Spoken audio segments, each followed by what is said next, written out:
Have you ever pondered why certain books were excluded from the Bible? Today, we unravel the enigma of these absent scriptures.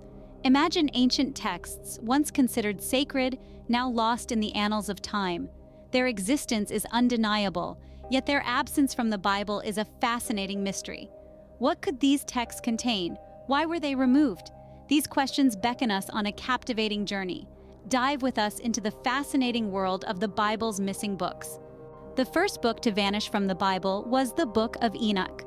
This ancient text, ascribed to Enoch, the great-grandfather of Noah, is a collection of mystical and prophetic visions. Its content is rich and varied, but what made it controversial were its references to angels and giants. The Book of Enoch delves into the forbidden, narrating the tale of the Watchers, angels who descended to earth to father the Nephilim, a race of giants. These narratives, while fascinating, were seen as too unorthodox, and this led to the book's removal from the Bible. Additionally, the Book of Enoch presents detailed accounts of the heavens and the underworld, a cosmology that didn't align with the mainstream biblical interpretation. Questions about the nature of evil, divine justice, and the final judgment are answered in ways that the early church fathers found challenging to reconcile with the rest of the biblical canon. So, the Book of Enoch was left out due to its controversial content. Next on the list is the Gospel of Thomas.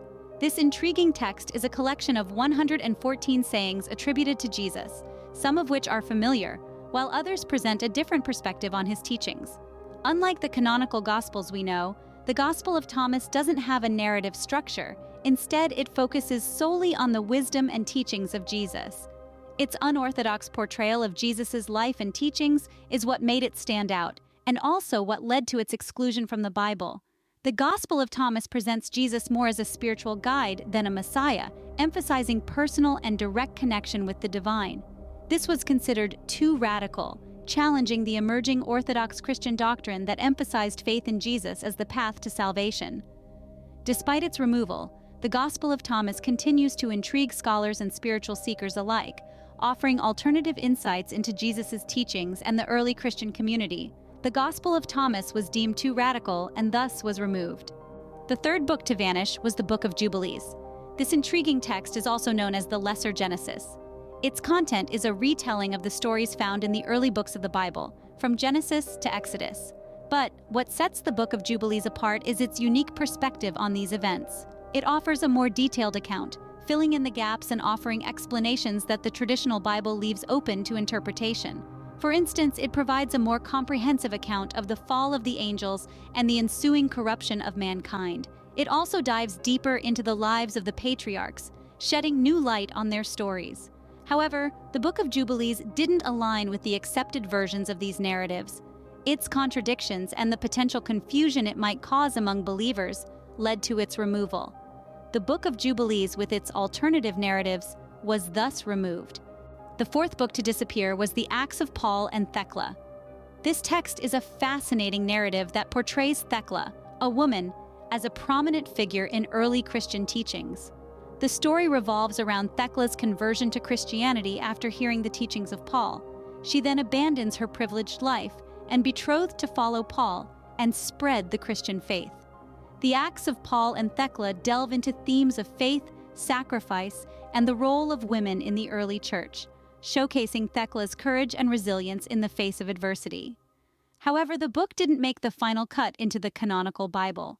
The reasons are not entirely clear, but it's speculated that its empowering portrayal of a woman might have been a point of contention in an era dominated by patriarchal values. The Acts of Paul and Thecla was removed, possibly due to its empowering portrayal of a woman. These missing books provide a different perspective on biblical teachings. We've journeyed together through the mystery of these missing books, each one holding its own unique story and perspective. From the celestial revelations in the Book of Enoch to the wisdom-laden sayings in the Gospel of Thomas, each book has offered us a deeper insight into the rich tapestry of religious history. We also explored the Book of Jubilees, an alternative narrative to the Torah, providing a window into a different interpretation of familiar stories. And who could forget the inspiring acts of Paul and Thecla, a testament to faith and courage in the face of adversity? These books, though absent from the canonical Bible, offer a wealth of knowledge and a more comprehensive view of our religious heritage. They remind us that our understanding of spirituality and faith is, and always will be, an evolving journey. So, why do these missing books matter? They matter because they challenge us to question, to explore, and to seek out our own truth. They invite us to dive deeper into our understanding of faith, spirituality, and the divine. In this quest for knowledge, we're not just learning about the past. We're also paving the way for a future filled with understanding, acceptance, and unity. Remember, knowledge is power. So keep exploring, keep questioning, and you'll find yourself closer to God. Do not forget to like, share, and subscribe to our channel Closer to God to continue this journey of discovery together. Next on our journey through the missing books, we stumble upon yet another fascinating text, the Gospel of Mary. This is no ordinary gospel. It presents Mary Magdalene, not just as a disciple, but as a confidant privy to Jesus' private teachings. This gospel challenges the traditional depiction of Mary, portraying her as a spiritual leader, an enlightened figure who played a crucial role in spreading Jesus' teachings. The Gospel of Mary doesn't just tell us a different story, it paints a different picture, one where women play a more significant role in the early Christian church than what we've been led to believe. But like many other Gospels, the Gospel of Mary did not find its place in the canonical Bible. Was it possibly due to its empowering portrayal of a woman at a time when society was heavily patriarchal? Or was it the unconventional wisdom it proposed that led to its exclusion? This question, like many others in our quest for knowledge, remains a mystery. But it's a mystery that encourages us to question, to explore, and to challenge our understanding of faith and spirituality. So as we delve deeper into the missing books, let's remember to keep an open mind and heart. As we journey further into the world of missing books, we come across a text that offers a unique perspective on the afterlife, the Apocalypse of Peter. Unlike other texts, this book provides a vivid and richly detailed portrayal of heaven and hell. It gives us a glimpse into early Christian views on the afterlife, a topic that has fascinated and intrigued many for centuries. Despite being one of the most widely read Christian texts in antiquity, the Apocalypse of Peter was not included in the canonical Bible. Its graphic depictions and divergent views on the afterlife may have been deemed too controversial, leading to its removal. But does that make the insights it offers any less valid? Or does it simply highlight the diversity of thought and belief within early Christianity? As always, these questions are left for you, dear viewer, to ponder. As we continue to explore the missing books, let's remember to approach every text with an open mind. For sometimes, it is in the controversial and the unconventional that we find the most profound truths. Moving on from the vivid landscapes of heaven and hell, we step into the realm of visions and mandates with our next missing book, the Shepherd of Hermas. This Christian literary work from the 2nd century is a fascinating blend of different styles, containing 5 visions, 12 mandates, and 10 parables. It's like stepping into a spiritual dreamscape, where moral living and repentance take center stage. The Shepherd of Hermas was well loved among early Christians, offering guidance and insights into leading a morally upright life. Despite its popularity and its emphasis on virtues that align with Christian teachings, this book did not make it into the New Testament. The reasons for its exclusion remain unclear. Perhaps it was its unconventional structure, or maybe its teachings were seen as too strict or demanding. Whatever the reasons, the Shepherd of Hermas offers a unique perspective on Christian morality and repentance. So, as we delve into its visions and mandates, let's remember to keep an open mind and heart to the lessons it may hold for us. Stepping out of the visions and mandates of the Shepherd of Hermas, we now find ourselves at the brink of our exploration. These missing books have taken us on a journey through different perspectives, each offering a unique angle on biblical teachings. From the enigmatic Book of Enoch to the controversial Gospel of Mary and the morally charged Shepherd of Hermas, we've traversed a spectrum of narratives that didn't make it into the final cut of the New Testament. These texts, though excluded from the canon, enrich our understanding of early Christian thought and life. They offer a wealth of knowledge of stories and teachings that provide a more comprehensive view of our spiritual heritage. They invite us to question, to explore, and to seek out our own truth in the realm of faith and spirituality. As we conclude this journey into the realm of the missing books, let's take these words to heart. Knowledge truly is power. The more we explore, the more we question, the closer we find ourselves to the divine. So, as we close this chapter, remember, your journey doesn't end here. Keep exploring, keep questioning, and you'll find yourself moving ever closer to understanding God's grand tapestry. As we venture further into our exploration, we encounter one of the most controversial missing books, the Gospel of Judas.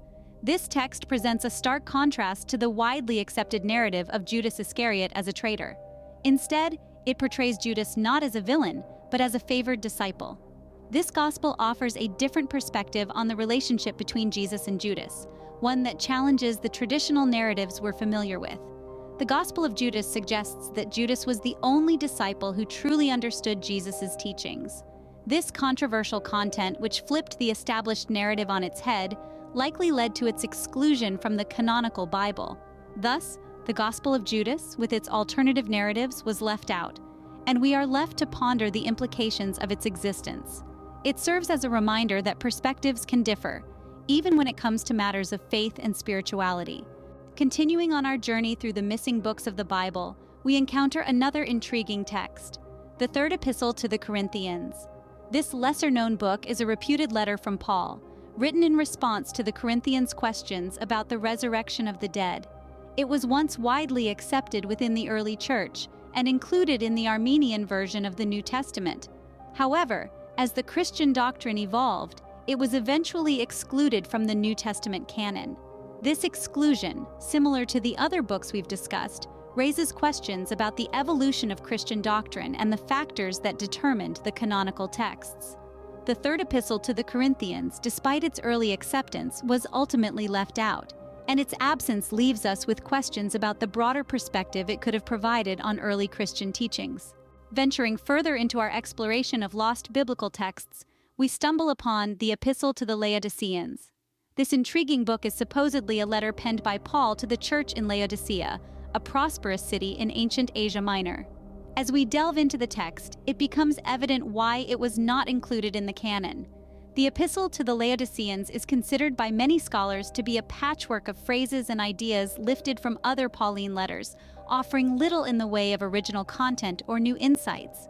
This absence of originality was a key reason for its rejection by the early church, underscoring the value placed on authenticity and originality in the formation of the New Testament canon.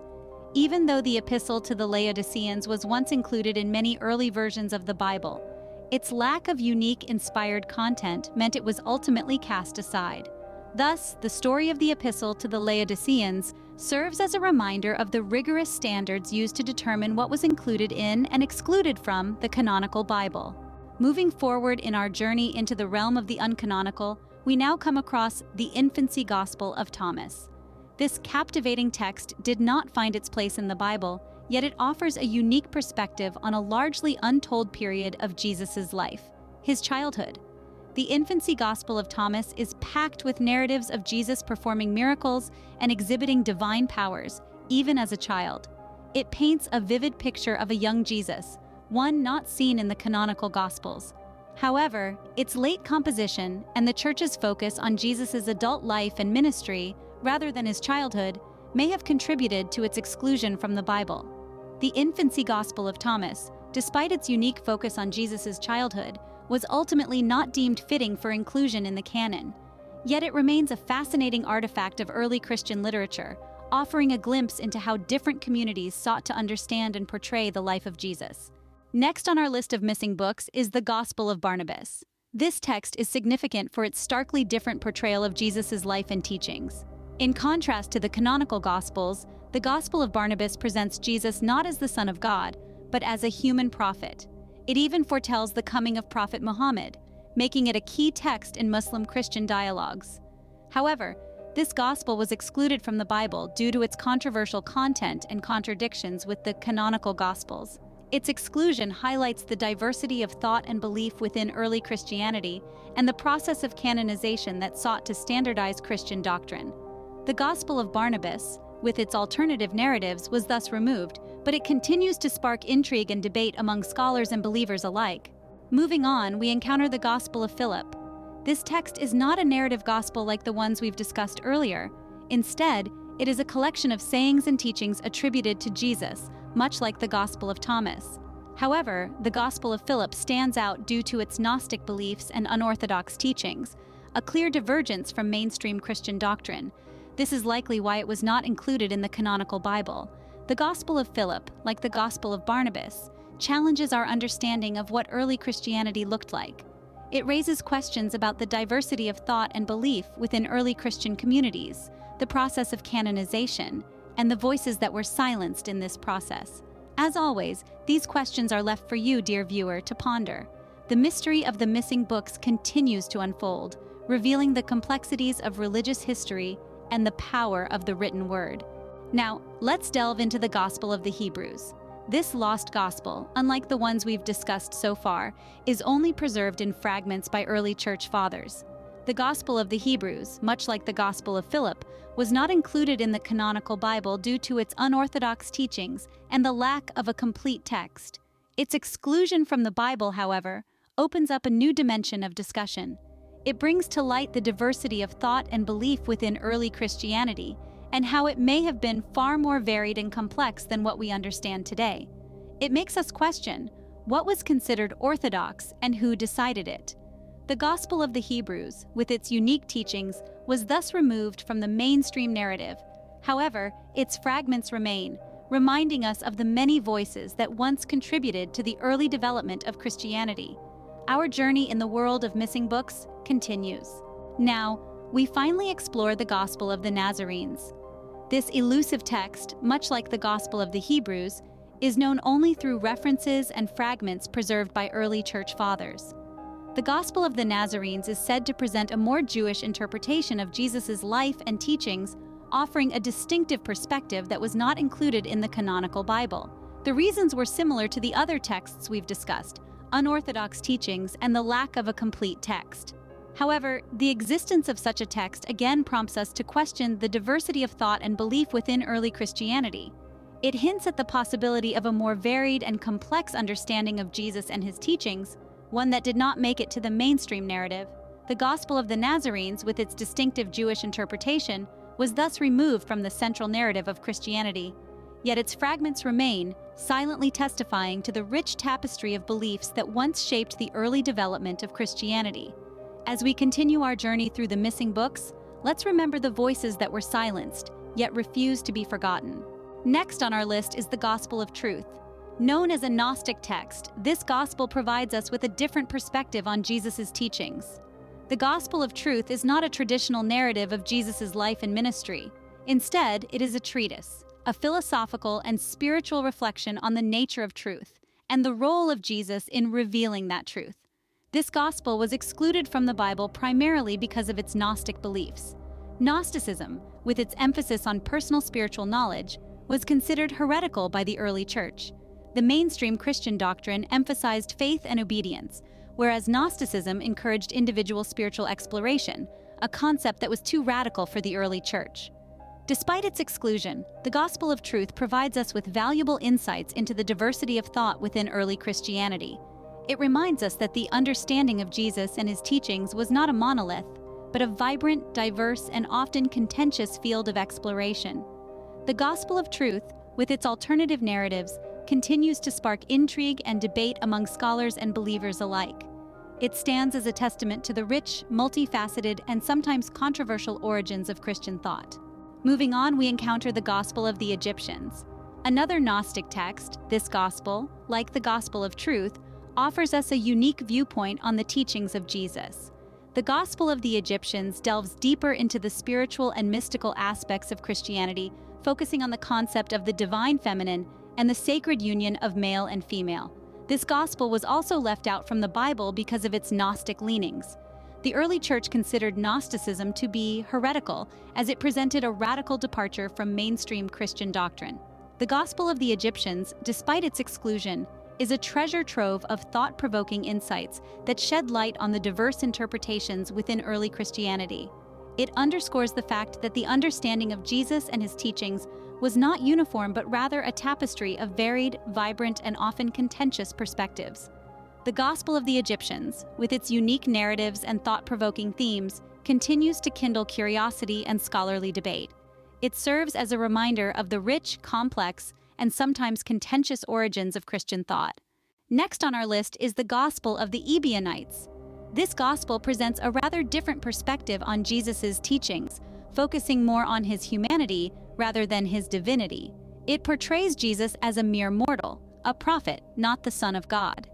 This starkly contrasts with the mainstream Christian belief of Jesus being divine. This deviation from the accepted doctrine was more than likely the reason for its exclusion from the Bible. However, despite its exclusion, the Gospel of the Ebionites provides valuable insights into the diversity of thought within early Christianity. It shows us another side of Jesus, one that is more human, more relatable.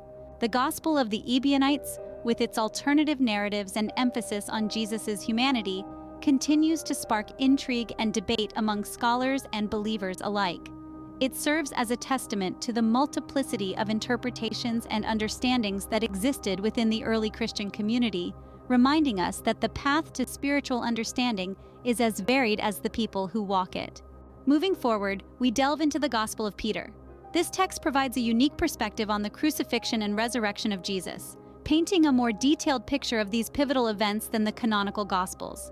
However, it was notably excluded from the Bible, primarily due to its late composition and the controversy surrounding its content. This Gospel, for instance, places the responsibility of Jesus' death squarely on Herod Antipas, not Pontius Pilate, which contradicts the account given in the canonical Gospels. Furthermore, it describes Jesus' resurrection in a grandiose, supernatural manner, with angels descending from heaven and a cross following Jesus out of the tomb, speaking to confirm his resurrection. These narratives, while fascinating, raised many theological questions and debates, leading to its exclusion from the Bible. Despite its exclusion, the Gospel of Peter continues to spark intrigue and debate among scholars and believers alike. Its unique narratives and the controversial perspectives it presents serve as a reminder of the diversity of thought within early Christianity. It provides us with an understanding of the rich, complex, and sometimes contentious origins of Christian thought, reminding us that the path to spiritual understanding is as varied as the people who walk it. Moving on, we encounter the Gospel of Nicodemus. This intriguing text provides a detailed account of Jesus' trial, crucifixion, and resurrection, painting an intricate picture of these critical events. However, similar to the Gospel of Peter, it was excluded from the Bible. The primary reasons being its late composition and the Church's focus on the canonical Gospels. The Gospel of Nicodemus, nonetheless, provides thought-provoking insights that shed light on the diverse interpretations within early Christianity. This Gospel, for instance, includes the tale of Christ's descent into hell, a narrative not found in the canonical texts, but deeply embedded in Christian tradition. It emphasizes the varied and often contentious perspectives on Jesus and his teachings, underscoring the diversity of thought within the early Christian community. The Gospel of Nicodemus, with its unique narratives and thought-provoking themes, continues to kindle curiosity and scholarly debate. It serves as a testament to the rich, complex, and sometimes contentious origins of Christian thought, reminding us that the path to spiritual enlightenment is as diverse as the individuals who embark on it. Next on our list is the Gospel of the 12, a lost text shrouded in the mists of history. Also known as the Gospel of the Apostles, this elusive text supposedly contained the teachings of Jesus to his 12 apostles. However, due to its late composition and the lack of a complete text, it was excluded from the Bible. The existence of the Gospel of the 12, despite its elusive nature, prompts questions about the diversity of thought and belief within early Christianity. It reminds us that there were more voices in the early Christian community, voices that were silenced by the sands of time, yet refused to be forgotten. As we continue our journey through the missing books, let's remember these voices. Voices that, despite their absence from the canonical texts, continue to echo in the corridors of Christian thought and tradition, reminding us of the richness of our spiritual heritage. Moving forward, we delve into the enigmatic Gospel of Bartholomew. This is a text that provides a unique viewpoint on the resurrection of Jesus. Yet, like so many others, it was left out of the canonical Bible due to its late composition and controversial content. The Gospel of Bartholomew is not without its share of intrigue and debate, with scholars and believers alike examining its nuances and implications, thereby underlining the astonishing diversity of thought within early Christianity. Despite its exclusion, it continues to be a beacon of interest, sparking debates and discussions about the nature of Jesus' resurrection and the events that followed. The Gospel of Bartholomew serves as a testament to the rich, complex, and sometimes contentious origins of Christian thought. It is a stark reminder that the path to spiritual understanding is as varied and diverse as the people who journey on it. Moving on, we encounter the Gospel of the Savior. This text presents a distinct perspective on the teachings of Jesus. However, much like its counterparts, it was excluded from the canonical Bible. The reasons? Its late composition and the controversial content it held. Yet its exclusion did not dampen its relevance. The Gospel of the Savior still manages to ignite intrigue and stimulate debate among scholars and believers, underscoring the immense diversity of thought that permeated early Christianity. Despite its non-canonical status, it is a testament to the rich, complex, and sometimes contentious origins of Christian thought. It echoes the same reminder we've encountered before. The path to spiritual understanding is as multifaceted and diverse as the individuals who tread upon it. Next on our list is the Gospel of the Secret Supper. This text unveils a unique perspective on the Last Supper of Jesus. Much like the Gospel of the Savior, it was also excluded from the canonical Bible due to its late composition and controversial content. It presents an alternate view of the Last Supper, challenging traditional interpretations and pushing the boundaries of our understanding. Despite its exclusion, the Gospel of the Secret Supper continues to spark intrigue and fuel debates among scholars and believers, highlighting once more the diversity of thought within early Christianity. It serves as a testament to the rich, complex, and sometimes contentious origins of Christian thought, reminding us that the path to spiritual understanding is as varied as the people who walk it. As we delve into these lost Gospels, we are constantly reminded of the multifaceted nature of spiritual wisdom and the importance of keeping an open mind in our quest for spiritual enlightenment. Next on our list is the Gospel of the Nazoreans. This is another text that provides a unique angle on Jesus' teachings. It was not included in the canonical Bible due to its unorthodox teachings and the fact that a complete text has yet to be found. The Gospel of the Nazoreans is thought to have been written in Aramaic, the language spoken by Jesus himself, and it offers a closer look at the life and teachings of Jesus from the perspective of the Nazoreans, a sect of early Jewish Christians. It speaks to the diversity of thought and belief that existed within early Christianity, much like the other texts we've explored. As we continue our journey through these missing books, let's remember the voices that were silenced yet refused to be forgotten. These texts, though lost or hidden for centuries, continue to enrich our understanding of spiritual wisdom and challenge our perceptions of religious truth. Moving on, we encounter the Gospel of the Ebionites. This less-known text presents a more Jewish interpretation of Jesus' life and teachings, emphasizing his role as a prophet rather than divine being. The Ebionites were a sect of early Jewish Christians who rejected the idea of Jesus' divinity and the virgin birth, leading to their exclusion from mainstream Christianity. Like other non-canonical texts, the Gospel of the Ebionites was not included in the canonical Bible due to its unorthodox teachings and the fact that a complete text has yet to be found. Its existence, however, prompts questions about the diversity of thought and belief that existed within early Christianity. It's another example of how these missing books provide different perspectives on the same story, offering us a more nuanced understanding of religious history. As we continue our journey through these missing books, let's remember the voices that were silenced, yet refused to be forgotten. These texts may be lost or hidden, but their messages resonate with us still, challenging our perceptions and enriching our spiritual journey. Next on our list is the Gospel of the Hebrews. This text, like many others we've explored, only survives in fragments quoted by early church fathers. It offers a unique perspective on the life and teachings of Jesus, with a strong emphasis on his spiritual relationship with God. The Gospel of the Hebrews was likely written for Jewish Christians, reflecting their unique blend of Jewish and Christian beliefs. Its exclusion from the canonical Bible again highlights the diversity of thought and belief within early Christianity. The Gospel of the Hebrews was removed from the mainstream narrative, but its fragments remain, echoing the voices of those who once contributed to the early development of Christianity. As we delve further into these missing books, we're reminded of the importance of preserving and understanding all perspectives. Our journey in the world of missing books continues, shedding light on the many facets of religious history that are often overlooked. As we draw closer to the end of our journey, let's take a moment to delve into some fascinating facts about these missing books. You might be surprised to learn that some of these books, such as the Gospel of the Hebrews, were actually included in early versions of the Bible. They were later removed, but their influence is still felt in the pages we read today. The Gospel of Thomas stands out among these texts. Unlike the narrative style of most Gospels, it presents a list of sayings attributed to Jesus, providing a unique lens through which to view his teachings. Interestingly, the Book of Enoch, despite not being included in the canonical Bible, is quoted in the New Testament, highlighting the interconnectedness of these texts. The Gospel of Mary Magdalene gives us a fresh perspective on this often misunderstood figure, presenting her as a prominent disciple and leader within the early Christian community. And finally, consider the Gospel of Judas. This controversial text challenges traditional views of Judas Iscariot, painting him in a radically different light. These facts underscore the rich and complex history of the Bible as we know it. They remind us to keep exploring, keep questioning, and in doing so, we may find ourselves drawing closer to understanding God and the diverse tapestry of belief that forms the backbone of Christianity.